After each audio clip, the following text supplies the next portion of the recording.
The most impactful testimony we have is the way we live. What does the world want? What does the world crying out for? Strong families. What should the world see when they look at the church? Strong families. What should the world see when they see a church? Community of people. What should the world see when they see the church? People who love each other as Christ loved them. Because what did he say? By this the world will know you are Christ's disciples.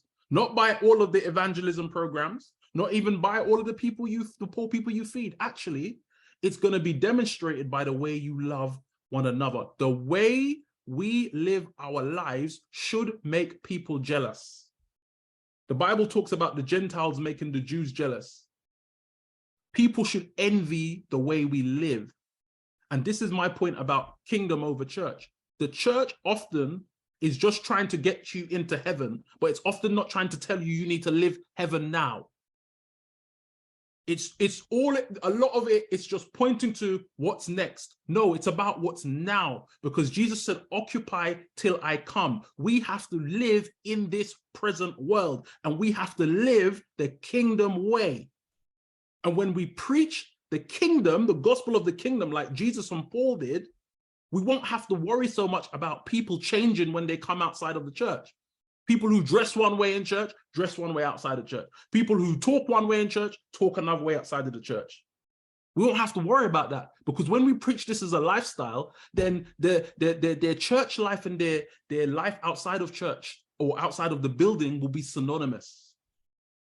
And this is what happens when you don't do things the Bible way. You have problems that you shouldn't have. Because if we preached a lifestyle, we wouldn't have to be worrying about what happened when people leave the building, because this is the life we live. This is not just something we do on a Sunday.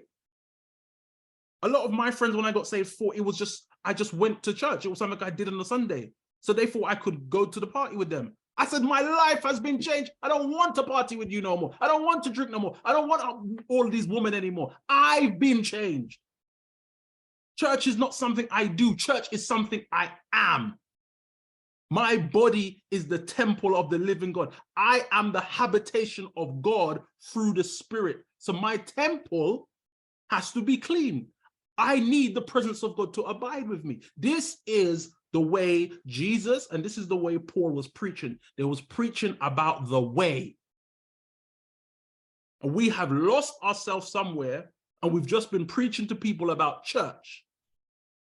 This is the way. He said, I am the way, the truth, and the life. People need their lives transformed. They don't need somewhere to go on Sunday. They need their mind changed so that they see that the gathering of the saints is something that they need. Do you see the difference? I'm not inviting you to church. I'm inviting you to a new way of life. Because when I invite you to the new way of life, you're going to see you need to be in prayer meeting. You're going to see you need to gather with the saints, because you get strength from that. This is the difference. This is why people, when they come to church, we try to conform them to our way. And then when they leave our church, they go back, they go and pick up something else because their minds wasn't transformed. He said, be ye transformed by the renewing of your mind, not be ye conformed.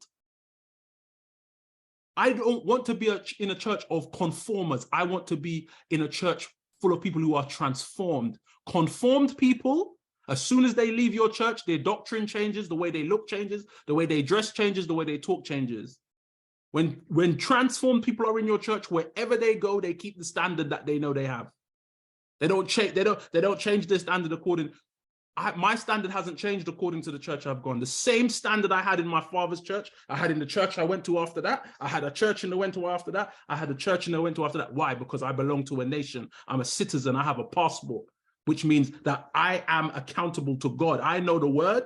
I know what the word expects of me. So whatever church I go into, I don't change unless the Lord tells me to change, because I am a part of a nation. I have a constitution. The Bible governs the way I live, not the church I go to.